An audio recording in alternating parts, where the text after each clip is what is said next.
Moi, ce qui me fait plaisir d'être au Louvre, ce sont deux choses. La première, c'est le côté honorifique que représente le Louvre vis-à-vis de Max Linder. Et la deuxième, c'est qu'ils ont, comment dirais-je, ils ont invité beaucoup de jeunes et que je trouve bien que Max Linder soit découvert par des jeunes. Moi, je n'ai pas perçu Max Linder à travers les témoignages. J'ai eu des témoignages qui ne m'ont pas amusé, qui m'ont intéressé dans leur diversité. C'est jamais la même chose. Max Linder était certainement un homme, on le voit dans ses films, c'était un homme infâme et séduisant. Alors vous avez des femmes qui étaient sympathiques, ils vous amenaient au restaurant, et d'autres qui vous disaient ça, une femme qui était, une actrice assez connue, on m'a dit qu'il était entreprenant, et quand même une femme assez jolie en plus. Je ne veux pas nommer avant. Et alors, on avait dîné ensemble. Alors, j'étais réjouie, j'allais passer une soirée avec Max Linder. Il m'a amené chez lui, il m'a baisé la main devant la porte et puis il est parti. C'est ma plus grande désillusion, m'a dit cette dame. Je trouve ça charmant. Très souvent, quand vous êtes la fille de quelqu'un, on s'imagine que de toute façon, vous savez tout. Et moi, de Max Linder, je sais rien. Non, je sais ce qui est officiel. Mais les détails, moi je sais pas. C'est vrai que si je sais une chose, il dictait son courrier au lit. Et comme j'ai toujours dicté jusqu'au moment où j'ai su que c'était lui, je me suis dit je vais pas imiter mon père, je me lève. Mais ça a duré des années. Il dictait son courrier au lit. Je trouve ça tellement mieux. Mais pas vouloir imiter son père, c'est complètement idiot. Hein. Je vous signale, faites pas ça, c'est idiot. Mais je me suis dit, on va s'imaginer qu'on me l'a raconté, etc. Je vous écoute, monsieur. Il y avait quand même une chose au départ. Max Linder s'est suicidé, a amené ma mère avec lui.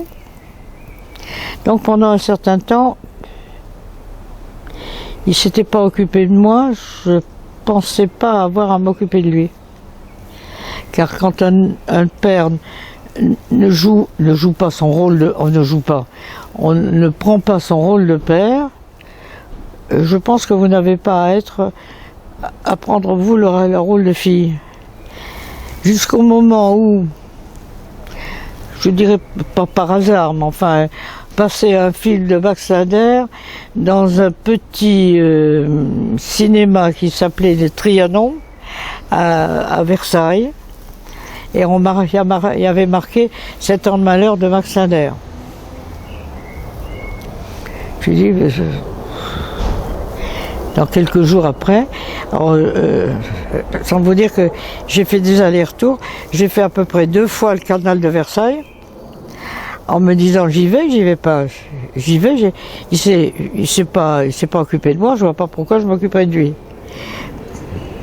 On peut quand même, le jour où le petit Trianon a passé 7 ans de malheur, j'étais quand même une des premières à demander mon billet. Mais j'ai pas dit qui j'étais. Alors ça, ce qui était drôle, ce qu'ils m'ont dit, mais écoutez, c'est pour les abonnés. Les abonnés nos abonnés, c'est nos abonnés, nous avons des abonnés régulièrement. Je suis partie, j'ai fait peut-être 5-6 pas dans la rue, puis je me suis dit quand même, les abonnés peut-être, je vais m'abonner. Alors je suis revenue, et puis comme si je déclarais que j'étais la fille de l'assassin de service, en fait de Stavisky à l'époque, on en parlait beaucoup, c'était un grand criminel. J'ai dit, presque honteuse, je suis sa fille. Mais la fille de qui? De Max Linder. Comment vous êtes sa fille? J'ai dit oui, je voudrais voir le film. Alors là, il y a eu tous les petits jeunes qui étaient autour et qui créaient qui étaient à l'époque, il y avait des ciné-clubs, pour ainsi dire que de très jeunes qui ont commencé les ciné-clubs. Alors j'ai eu une bande de petits jeunes. Vous êtes vraiment sa fille? Je lui ai dit, écoutez, j'étais en train de me dire, j'étais pas là pour le savoir, mais enfin, je crois vraiment que j'étais sa fille. Et bah, oui, vous bégayez un petit peu, et alors on vous amène avec un tapis rouge, moral, bon, hein, en haut du petit, comment dirais-je, des balcons du petit cinéma Le Trianon, comme si vous étiez le roi de Prusse. C'est-à-dire, je me suis dit, c'est curieux, c'est pas pour moi. Donc Max Linder doit être quand même un peu connu. Et là, j'ai vu un homme élégant, plein de charme, sa petite moustache et sa manière de stepper. Il est quand même pas mal, ce gars. S'il est vraiment mon père, il est quand même pas mal. Petit à petit, non seulement j'ai adopté, mais j'ai admiré, et j'ai pas oublié que c'était mon père, mais j'ai trouvé que le film était bien construit. Je ne connaissais pas beaucoup de cinéma. Quand je dis bien construit, c'est peut-être un mot un peu fort, mais je trouvais que le film était bien, n'était pas... J'avais pas transposé le cinéma de cette époque avec les chansons troupières que j'avais entendues. Je ne sais pas si vous avez entendu les chansons de 1900, mais il y en a il faut les faire, les chansons de 1900. Alors moi, j'étais pas rassuré, je me suis dit, si le cinéma de l'époque ressemble aux chansons que j'ai entendues, ça doit être épouvantable. Et j'ai vu un garçon incontestablement plein de charme, avec un sourire adorable, élégant, petit, se tenant comme un petit prince. Ma fille, finalement, généralement, ce sont les parents qui adoptent les enfants. Et bien moi, dans ce cas-là, c'était l'enfant qui a adopté son père. J'ai dit, bon, d'accord, je l'admets, je le reconnais, je l'adopte. Quand j'ai compris que mon père était ce grand acteur que j'ai admiré au départ, et quand j'ai voulu savoir, j'ai compris quand même qu'il m'avait enlevé ma mère, qu'il s'était suicidé, qu'il m'avait abandonné sur cette terre qu'on connaît les uns et les autres, qu'on a pris un certain âge. C'est pas la facilité même, quels que soient les milieux, que vous soyez à la campagne, à la ville, fils vous avez de toute façon la vie devant vous et la dureté de la vie devant vous. C'est vrai que peut-être que la vie, avec une certaine facilité, je dirais de confort, vous pouvez l'avoir plus facile, mais on peut être heureux avec une famille quand on n'a rien, et très malheureux quand on est richissime. Et je ne vous dis pas que j'étais très malheureuse, mais j'avais ni père ni mère, et heureusement, et là c'est une des raisons pour laquelle j'en parle, parce que j'aime en parler, pour rendre hommage à un personnage à qui je dois tout de ma vie.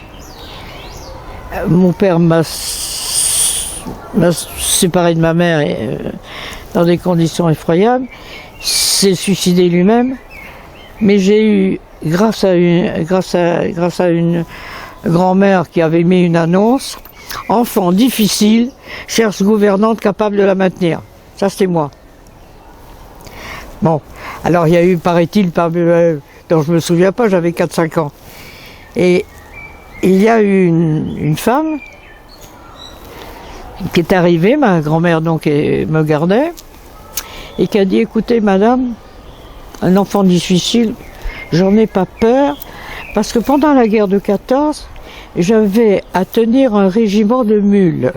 Il faut dire que j'ai compris comment ma grand-mère, entendant qu'une femme qui venait se présenter pour me garder, a gardé cette femme, en disant qu'elle était responsable d'un régiment de mules, et ça doit être vrai parce que toutes les deux me l'ont raconté. Il l'a. Et Bon, alors elle a dit, moi, vous savez, un régiment de mules, c'est quand même plus difficile à tenir. Pendant la guerre de 14, un régiment dans les Balkans, que cette petite chose, la toute petite, à 4 ans, je peux la tenir. Et cette même femme est morte à 80 et quelques années chez moi, il n'y a pas très longtemps. Elle est restée, d'une part, j'étais la mule, la dernière mule de sa vie. Je crois que je n'étais peut-être pas un enfant facile, mais elle avait un côté que je reconnais chez les Britanniques et que je ne connais pas beaucoup et que je n'ai pas retrouvé en France. Elle ne me disait jamais, faites ça pour faire plaisir à votre grand-mère, à votre enfant, faites ça parce que c'est gentil, faites ça. Être fier de vous-même, ne mentez pas, parce que c'est pas vis-à-vis des autres, c'est vis-à-vis de vous-même, vous vous rabaissez. Mais ceci, à l'âge de 4-5 ans, on essaye de comprendre, et cette femme m'a fait comprendre finalement la vie. En regardant ces films, c'est un très grand cinéaste. Et je suis d'autant mieux placé que c'est un très mauvais père. Mais c'est un homme qui n'a pas su être père pour des tas de raisons, on ne va pas revenir là-dessus. Mais c'est un homme qui a su à l'époque, enfin, depuis, j'ai quand même essayé de regarder ce qui se passait à côté. C'est un des seuls grands comiques qui est un comique élégant. Il n'est pas vulgaire. Il y a peut-être des moments de facilité, c'est vrai. Il y en a du reste très peu. Alors, je peux en parler librement parce que, comme je vous disais, plus mauvais père, tu meurs. Donc, je le regarde avec un œil critique et, après avoir été critique, admiratif. Car il a cette élégance, il a curieusement dans son film muet, pour cause, puisque à l'époque le cinéma était muet, il a plein d'humour, c'est plein d'esprit. La manière d'être, en plus il a un charme fou. Vous dire que le nombre de petites dames qui, lorsque j'ai eu 20 ans, je voulais rencontrer des gens de cinéma, et j'allais donc, en tant que courriériste d'un journal qui s'appelait Opéra, aller sur les tournages. Les petites dames qui me sont tombées dans les bras, en me disant, tu ressembles à ton père. J'avais 20 et quelques années à peine. Oh, tu peux pas savoir ce qu'a été ton père. Je commençais à le savoir, il faut dire que il n'y en a pas une qui m'ait pas dit, il m'a laissé un tellement merveilleux souvenir. Quand vous avez un père qui a laissé le souvenir à autant de dames, il ne devait pas être mal comme homme. Mais moi, en tant que père, je ne lui en veux pas à travers une chose. Je trouve qu'il est plus important d'être un créateur d'œuvres que d'être un créateur d'une fille. Il s'en est pas tellement soucié, et puis il y a tellement d'hommes qui peuvent être pères, qu'il y a peu d'hommes qui peuvent être créateurs. Ils sont quand même assez peu nombreux par rapport à l'agence paternelle. Donc moi, il ne me viendrait pas à l'idée d'écrire sur un j'ai aimé profondément papa. Je dis mon père, je crois que je peux rarement dire le mot papa, me viendrait même pas à l'esprit, mais il a un comique discret, élégant. En plus, il a une qualité, il est beau. Il a du charme. Alors, ce salopard de père, je repousse le père, et puis je vais vous dire, je me suis donné quelquefois assez de mal pour essayer de le mettre en valeur, que ce soit à Los Angeles, que ce soit où que ce soit de l'Ouest. Bientôt on va aller au Louvre. Et si on me demande, faites un discours, présentez Max Linder, et je présente ce que, sans être universel, mais je ne suis pas l'universel vis-à-vis de mes savoirs sur le cinéma, mais je crois qu'il est rare au cinéma d'être comique sans avoir vraiment des facilités qui frisent quelquefois l'ordinaire, pas disons presque le vulgaire. Je suis assez fier d'avoir un mauvais père, mais un grand acteur et un grand cinéaste. En plus, ces films, il les a créés, il les a écrits, enfin écrits. Lui écrit lui-même, il a fait des reportages en disant quand j'allais au studio, je prenais, à cette époque-là, je n'avais pas d'argent, je prenais le métro. Alors sur mes manchettes, j'écrivais mes gags. Et mais je le trouve gentil. Alors on me dit mauvais père, c'est vrai. Mais enfin bon, on peut pas tout être dans la vie. Et il n'a pas su être père, et ça m'est pas égal. Mais je vous en parle comme ça, mais je lui en veux pas du tout. Il a fait mieux qu'être un père. Il a été un grand bonhomme de cinéma, avec une élégance. Le comique est souvent vulgaire, parfois tout au moins. Je suis quand même content qu'il ne soit pas tombé dans la vulgarité. Et les fois, de temps en temps, je suis assise en regardant son film, dire ça t'avais. Alors j'ai une espèce de conversation intérieure. Ça c'est bien ce que tu fais là.